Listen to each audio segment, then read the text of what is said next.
važiuojam. Tęsime toliau. Matome, užrašėme jėgų projekcijų lygtį į X ašį. Žinome, kad trinties jėgos formulė FTR yra trinties koeficientas kart normalinė reakcija.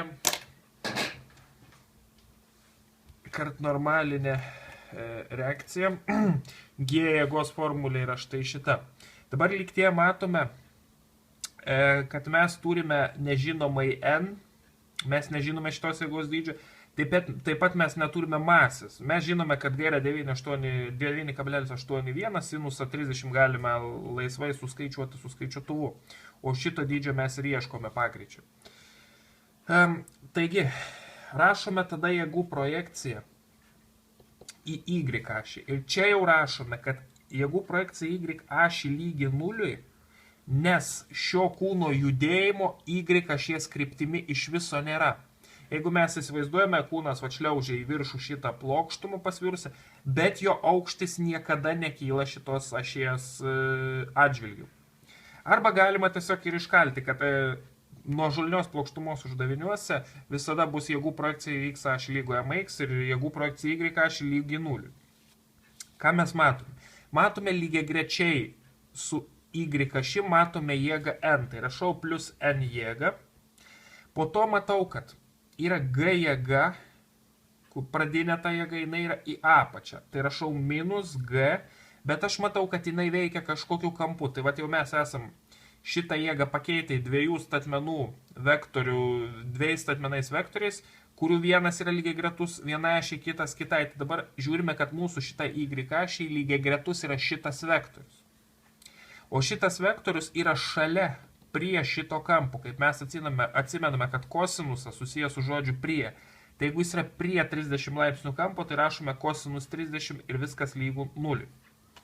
Iš čia išsireiškiame, kad N visą šitą narį keliame į kitą lygybės pusę ir G raidę keičiu MG, kad N lygu MG kosinus 30. Štai mes turime atramos reakciją išsireiškę per MG. Galime ją statyti šitą lygtį. Tai reiškia, mes turime minus F MG kosinus 30 minus MG sinus 30 lygų MAX. Dabar matome, kad abi pusės galime padalinti iš M, iš masės, nes turime masę čia, čia ir čia. Čia jau grinai matematinis veiksmas, čia jie išsibraukia ir perrašome lygtį be M raidės, be masės.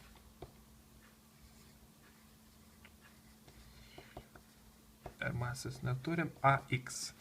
Toliau.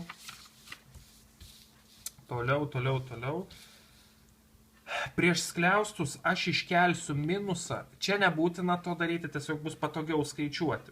Iškelsiu minusą ir G raidę. Tai dabar skliaustuose lieka F kosinus 30 plus sinus plus sinus 30 ir tai lygų AX. Štai mes jau galime suskaičiuoti, kam lygus tas mūsų pagreitis AX.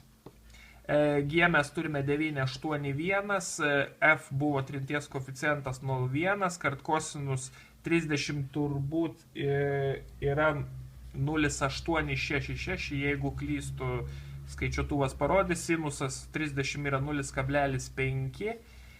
Viską sudauginę, suskaičiavę mes gauname minus 5,75. Pagreitis matuojamas metrais per sekundę kvadratu. Taigi mes radome kūno pagreitį, o dabar prisiminkime, ko mūsų prašė rasti. Mūsų prašė rasti, per kiek laiko kūnas judėdamas pradiniu greičiu, per kiek laiko kūnas judėdamas su pradiniu greičiu, sustos. Reiškia, kada jo greitis pavirs lygus į 0. Tai mes galime pasinaudoti bendrinę formulę, kad greitis bet kurio laiko momentu lygus pradiniam greičiui plus pagreičiui kart laikui. Mes turime pradinį greitį, kiek mes turime 15 metrų per sekundę, pagreitį mes turime neigiamą, tai čia bus ne pliusas, o minusas, nes plius minus yra minusas, tai minus 5,75. Laiko mes nežinome, per kiek užkils kūnas. Tačiau mes žinome, kad greitis kažkurio metu bus lygus 0. Tai mes iš šitos lygties ir surasime, po kiek laiko jisai greitis pavirs lygus į 0. Dabar galiu šitą narį kelti į kitą lygybės pusę. Keliant į kitą lygybės pusę, žinome, kad ženklai keičiasi. Toliau dalinu abi pusės iš 5,75, gaunu, kad tai lygų 15 dalinta iš 5,75 ir su skaičiuotuvu suskaičiavus, tai gaunasi apytiksliai 2,61 sekundės. Toliau. Mūsų dar prašė surasti, o koksgi bus nueitas kūno kelias, kai kūno greitis bus 0. Žinome, kad kelio arba koordinatės lygtis yra x pradinė koordinatė plus pradinis greitis kart laikas plus g, ne g, o šiaip jau bet koks pagreitis, g at kvadratu iš 2. Pradinės koordinatės uždavinė jokios nebuvo duota, ją laikome, kad lygi 0. Tada mes žinome, kad mes ieškome ir taip jau ieškome kūno galutinės koordinatės arba kūno kelio. Šiuo atveju jie sutaps. Žinome, kad pradinis greitis buvo 15 metrų per sekundę. Žinome, kad kūnas judėjo 2,61 sekundę. Pagreitis, mes turėjome minusinį pagreitį, tai rašome minusą. O pagreitis buvo... Pagreitį mes radome minus 5,75.